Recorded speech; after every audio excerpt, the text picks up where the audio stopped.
Hello दोस्तों, इंटेलेक्टो.इन के इस यूट्यूब प्लेटफॉर्म पर आपका स्वागत है।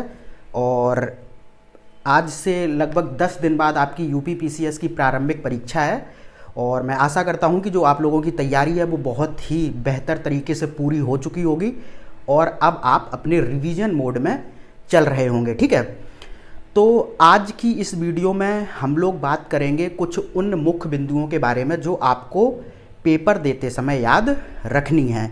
और अगर आप इन बिंदुओं को बहुत ही अच्छी तरीके से ध्यान रखेंगे तो आपको 5 से 6 क्वेश्चन का ज़रूर वहाँ पर लाभ होने वाला है या फिर आप आसानी से मेरिट को क्रॉस कर सकते हैं।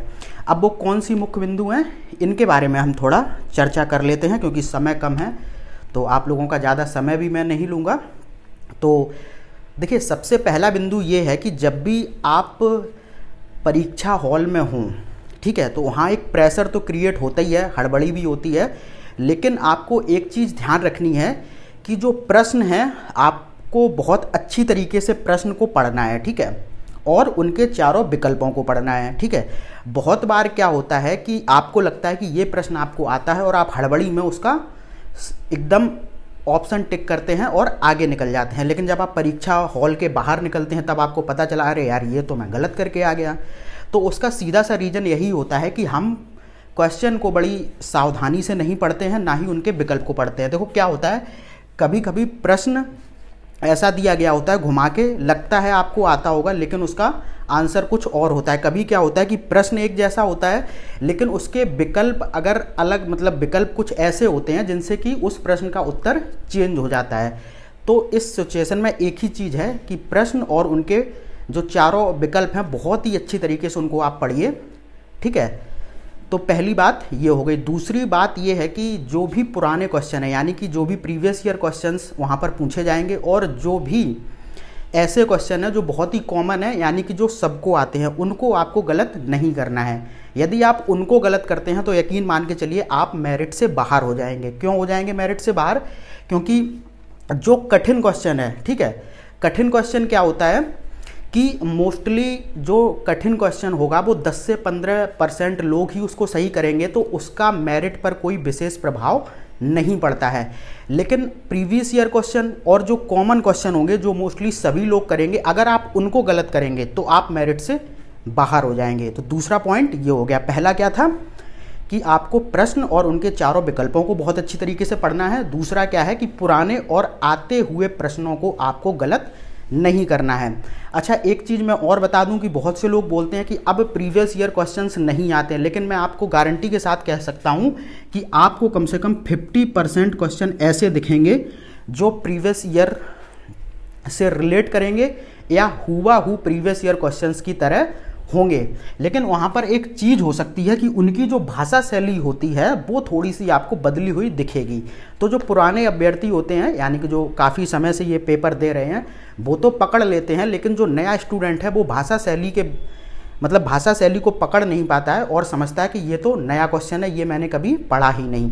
क्योंकि आयोग अब ऐसा बहुत कर रहा है कि वो भाषा शैली को बदल देता है लेकिन प्रश्न पुराना ही होता है, बस उसके पूछने का तरीका नया होता है।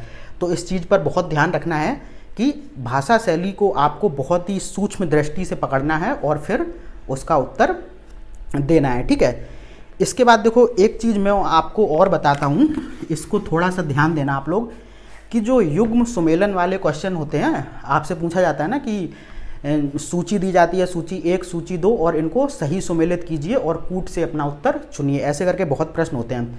उनमें देखो क्या होता है कि कभी क्या होता है कि प्रश्न एक ही युग्म से सही हो रहा होता है। जैसे कि मान के चलिए यहाँ पर ए दिया गया है और ए का दूसरा है।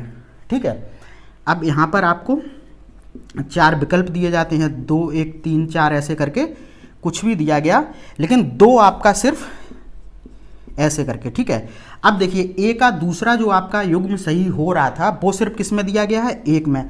तो आपको बाद बाकी 3 युग्म को सुमेल करने का कोई मतलब ही नहीं है, क्योंकि आपको पता है ए का दूसरा है, तो फट से आपने पहला मारा, यानी कि ए विकल्प को चूज किया आपने और आप आगे बढ़ गए। ठीक है, तो इससे क्या होगा कि आपका जो टाइम है वो वहाँ पर बचेगा, क्योंकि पेपर में एक महत्वपूर्ण मुद्दा ये भी होता है कि आपको अपने टाइम का एक बढ़िया मैनेजमेंट करना होता है, ताकि आप सरल क्वेश्चंस को तो बड़ी जल्दी निकाल दें, लेकिन जो क्वेश्चन फंस रहे हैं जहाँ पर आपको बहुत ज़्यादा दिमाग लगाना है, तो उनके लिए आपके पास पर्याप्त समय होना चाहिए। ठीक है, तो इस क्वेश्चन को आपको ये ध्यान रखना है, और आयोग ऐसा मोस्टली करता है कि ऐसा ही होगा वहाँ पर। जैसे मान के चलिए कुछ भी हो, मैंने यहाँ पर एक एग्जाम्पल के तौर पर ये बताया है।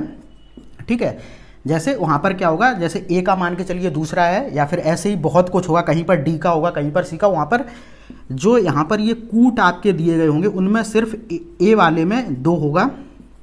ठीक है, तो आप सिर्फ इसी को करके अपना उत्तर दे देंगे, फालतू में 3 विकल्प को, 3 युग्म को वहाँ पर नहीं मिलाने बैठेंगे, क्योंकि आपको पता है कि ए का दूसरा है और कूट में ए वाले में दूसरा यहीं पर दिया गया है। ठीक है, तो ये चीज़ आप समझ गए। अब देखिए, एक क्वेश्चन आपसे और पूछा जाता है। वो क्वेश्चन क्या होता है कि निम्नलिखित युग्मों में से कौन सा सही सुमेलित नहीं है, या फिर कौन सा युग्म इसमें सही नहीं है, ऐसे करके पूछता है। तो वहाँ पर आपको ऐसे करके देगा कुछ। ठीक है, तो ये 2 चीज़ें दी गई होती, मान के चलिए ये एक चीज़ दी गई है। ठीक है, सूची में लिख दे रहा हूँ, जैसे सूची 1 ये दी गई है, सूची 2 ये दी गई है। कुछ भी दिया जाता है, जैसे मान के चलिए ज्वालामुखी दिया गया और उनकी अवस्थिति दे दी गई यहाँ पे। ठीक है, ये आपको मान के चलिए दिया गया। तो इसमें देखिए काफ़ी बार ऐसा होता है, मैं यहाँ पर देखिए एक चीज़ मैं आपको बता दूं कि ये चीज़ें मैं बहुत ही गहन एनालिसिस के बाद बोल रहा हूँ। ऐसा नहीं है कि मैंने 1-2 क्वेश्चन को ऐसे देखा और यहाँ पर बता दिया। जो मैंने पिछली भी बात बताई थी वो कम से कम आयोग के जो युग्म सुमेलन वाले हैं वो 80% क्वेश्चन पर लागू हो रही है वहाँ पर, इसीलिए मैंने वो चीज़ आपको बोली। और ये जो मैं आपको बता रहा हूँ कि कौन सा युग्म सुमेलित नहीं है, जो क्वेश्चन आपसे पूछा जाता है, तो इसमें भी देखिए क्या होता है, इसमें हमेशा जो मिस्टेक करता है, यानी कि जो युग्म सुमेलित नहीं होता है, वो बहुत ही कॉमन फैक्ट वाला क्वेश्चन होता है। ठीक है, कॉमन फैक्ट मतलब जो बहुत से एग्जामों में पूछा जाता है। और आयोग एक चीज़ और कर रहा है आजकल। ठीक है, क्या कि जैसे मान के चलिए सी बहुत ही कॉमन फैक्ट दे देगा। ठीक है, जैसे जो सबको पता होगा, और ये 3 युग्म ऐसे देगा जो कभी आपने सुने ही नहीं होंगे। तो अगर आप थोड़े से भी वहाँ पर प्रेशर में आ गए, आपने देखा ना मुझे ए आता है ना बी आता है, तो आप थोड़े से डर गए, लेकिन आपको पता होगा कि जो युग्म यहाँ पर गलत करेगा वो बहुत ही कॉमन फैक्ट होगा। तो आपको ध्यान रखना है ये चीज़। ठीक है, तो युग्म सुमेलन वाले क्वेश्चन में जो गलती होगी वो किस में होगी, फैक्ट वाले, सॉरी जो कॉमन फैक्ट वाला क्वेश्चन होगा उसमें ये गलती होगी। ठीक है, अब अगली जो हम लोग बात करते हैं वो करेंगे किस पे, देखिए जो कथन वाले क्वेश्चन होते हैं, आपसे देता है ना कि निम्नलिखित कथनों पर विचार कीजिए, और फिर 2 या 3 कथन ऐसे लिख देता है, फिर कूट करके आपसे 1 2 3 सही, 2 1 3 सही, या फिर 2 2 और 3 सही, या फिर पूछ लेगा 1 और 3 सही, ऐसे करके। ठीक है, तो ये जैसे मान के चलिए आपको मैंने 3 ये कथन थे और ये उनके विकल्प दिए गए हैं, और पूछा गया कि इन विकल्पों में से कौन सा सही है।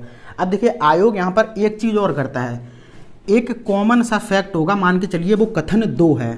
ठीक है, और इसी को गलत कर देगा, और गलत वाले युग्म को यहाँ भी दे दिया, यहाँ भी दे दिया और यहाँ भी दे दिया, तो 1/3 आपका अपने आप सही हो जाता है। तो इस वाली चीज़ पर भी ध्यान रखना, ये भी आपके टाइम मैनेजमेंट को बनाने में बहुत ही मदद करेगा। और हमेशा यहाँ पर मैंने एक चीज़ नोटिस करी है कि आयोग जो गलती करता है वो ऐसे फैक्ट में करेगा जो सबको आता होगा, जो कठिन फैक्ट होगा उसको तो सही करता है। ठीक है, चाहे युग्म सुमेलन वाले में हो, मतलब कि जो मैंने पिछला बताया था उसमें भी और इसमें भी ऐसे ही करता है। तो 2 बड़ा कॉमन सा फैक्ट देगा जो सबको पता होगा और उसी में गड़बड़ी कर देगा। ठीक है, और उसी युग्म को यहाँ पर कूट में रख देगा हर जगह।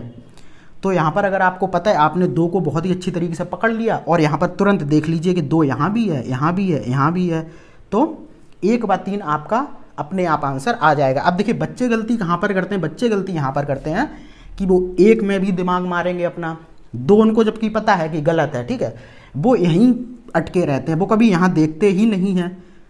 इस वाले पोर्शन पे। तो मेरा कहने का मतलब है कि जैसे ही आप कुछ चीज़ गलत देखें, भले ही एक आपने देख लिया कि ये गलत है, तुरंत आ जाइए यहाँ पर, एक यहाँ भी है, एक यहाँ भी है, तो 2 ऑप्शन आपके तुरंत एलिमिनेट हो जाएंगे। फिर आप यहाँ देख लीजिए, मतलब यहाँ से आपको एलिमिनेशन प्रोसेस भी आपका काम करेगा अगर आप इन चीज़ों को बड़े ही ध्यान से करेंगे। ठीक है, तो एक बात ये हो गई। तो मैंने आपको 4-5 ऐसी चीज़ें बताई जो आपको परीक्षा में काफ़ी मदद करने वाली हैं और आपके टाइम मैनेजमेंट को भी वहाँ पर बहुत ही अच्छी तरीके से मैनेज करेंगी। इसके बाद देखिए, अगला जो है वो क्वेश्चन से रिलेटेड नहीं है, वो आपकी मेंटलिटी से रिलेटेड है कि आपको परीक्षा हॉल में किसी भी प्रकार से डीमोटिवेट नहीं होना है। ये एक ऐसी चीज़ है कि अगर आप डीमोटिवेट हो गए तो यकीन मानिए आप आते हुए प्रश्नों को भी गलत करेंगे, आपके हाथ पैर कपेंगे, तो आप उल्टा सीधा टिक कहीं ना कहीं मारकर आएंगे। या तो भले ही आपने पेपर में सही टिक कर लिया हो तो आप अपनी जो OMR सीट होगी उसमें गलत मारेंगे। ठीक है, नहीं तो आप डीमोटिवेट के चक्कर में जब आप हड़बड़ाएंगे तो वहाँ पर क्या होगा कि जो आपने याद किया है वो फैक्ट भी आपके दिमाग से उड़ने लगेंगे। ठीक है, तो यहाँ पर सबसे ज़्यादा लोग डीमोटिवेट किस सिचुएशन में होते हैं कि जैसे ही वो पेपर खोलते हैं और उन्हें शुरुआत के 5-6 प्रश्न ऐसे लगते हैं कि अरे अब तो ये मतलब किसी भी तरीके से आते ही नहीं है, अब तो मेरा पेपर गया।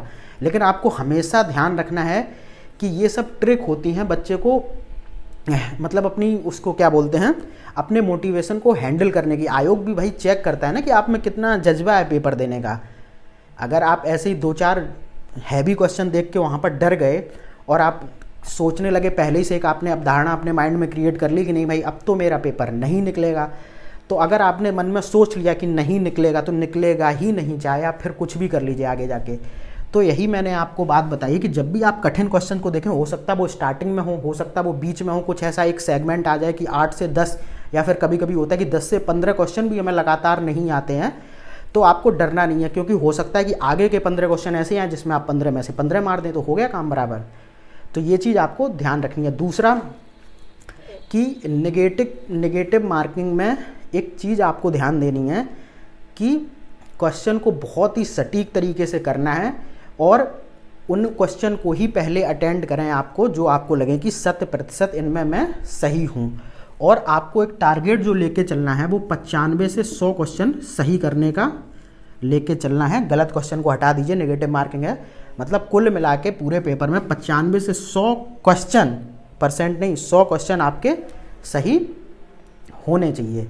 ठीक है, और इसको मेंटेन करने के लिए आप लगातार अलग अलग सेगमेंट में अपने पेपर को करें। पहले सबसे सिंपल वाले में देखें, ठीक है, जो सबसे सिंपल क्वेश्चन आपको दिखते हैं उनको देखें, और फिर देख लें कि जिसमें आपको 2 विकल्पों में आपको वो है तो उसमें कुछ आप अपना जो टाइम मैनेजमेंट करेंगे तो जो काफ़ी टाइम बच जाएगा तो उन क्वेश्चन पर दें। तो हो सकता है कि आप सिंपल क्वेश्चन और जहाँ पर आप 2 ऑप्शन में फंस रहे हो या फिर 50-50% वाला मामला हो, अगर उनको सही कर ले जाएं और आप हो सकता है कि 90-95 वैसे ही पहुंच जाएं, तो फिर आपको ज़्यादा रिस्क लेने की ज़रूरत नहीं है। 5-6 क्वेश्चन का रिस्क और लीजिए।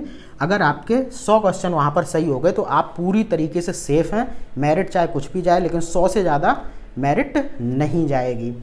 तो इस बात का भी आपको ख्याल रखना है। तो मैंने आपको सारी चीज़ें बता दी कि पेपर को बहुत ध्यान से पढ़ना है। ठीक है, और पेपर को ध्यान से पढ़ने का मतलब है कि क्वेश्चन और उनके चारों विकल्पों को, पुराने क्वेश्चन और जो कॉमन क्वेश्चन है जो सभी को आते हैं उनको गलत नहीं करना है, और जो कठिन क्वेश्चन होंगे उनका मेरिट पर कोई खास प्रभाव नहीं पड़ता है। मैंने आपको पहले ही बता दिया, क्योंकि उनको बहुत कम लोग अटेंड कर पाते हैं। दूसरा, जो युग्म सुमेलन वाले होते हैं उनमें एक युग्म से ही काफ़ी बार उत्तर निकलता है। कैसे, मैंने आपको बता दिया। और जो कौन सा युग्म गलत है करके क्वेश्चन आते हैं उसमें क्या होता है, कॉमन युग्म को गलत करता है, और 3 जो बहुत अजनबी से युग्म आपको दिए गए होते हैं वो मोस्टली सही होते हैं। अब 5वां मैंने आपको क्या बताया था कि जो कथन वाले क्वेश्चन होते हैं उनमें गलत कथन को पहचान के एक बार जो आपका विकल्प दिए गए हैं कूट में उनको ज़रूर मैच कर लें कि वो गलत जो कथन वाला जो पॉइंट है, जो वो होता है विकल्प, वो तीनों में तो नहीं है। अगर तीनों में हो तो चौथा अपने आप सही हो जाएगा आपका। और 5वां, डिमोटिवेट नहीं होना है। इस चीज़ को बहुत अच्छी तरीके से ध्यान रखिए किसी भी कंडीशन में, चाहे क्वेश्चन आपको लगातार कठिन दिखें, क्योंकि एक फेज ज़रूर ऐसा आएगा जहाँ पर आपको क्वेश्चन अपने आप मतलब सरल लगने लगेंगे, क्योंकि पेपर हमेशा मॉडरेट टाइप का ही वहाँ पर बनाया जाता है। ऐसा नहीं बनाया जाता बहुत हाई फाई बनाया जाएगा। अगर बनाया भी जाएगा तो क्या होगा कि मेरिट कम चली जाएगी। ऐसा नहीं कि मेरिट फिर भी 100 जाएगी, सभी लोग कर लेंगे, ऐसा नहीं होता है, ठीक है। तो ये कुछ ऐसी बातें थी जो आप अपने परीक्षा हॉल में ध्यान रखेंगे, ठीक है। तो चलिए फिर अपनी तैयारी करिए और रिवीजन लगातार करते रहिए। और हाँ, एक चीज़ और है, अगर आप लोग टेलीग्राम से नहीं जुड़े हैं तो टेलीग्राम से जुड़ जाइए, क्योंकि मैंने वहाँ पर पीडीएफ शेयर कर दी है जिसमें कि मैंने सारे वो पॉइंट और सारे वो टॉपिक्स बता दिए हैं जो परीक्षा में मोस्टली पूछे जाते हैं। तो उनकी पीडीएफ मैंने शेयर कर दी थी, तो आप टेलीग्राम से जुड़ जाइए, वो पीडीएफ वहाँ है। आज मैं फिर वहाँ पर उसको अपलोड करवा देता हूँ, ठीक है। और जो टेलीग्राम का लिंक है वो आपको इस वीडियो के डिस्क्रिप्शन बॉक्स में मिल जाएगा। तो फिर चलिए अपनी तैयारी को बढ़िया करिए, बेस्ट ऑफ लक, ठीक है।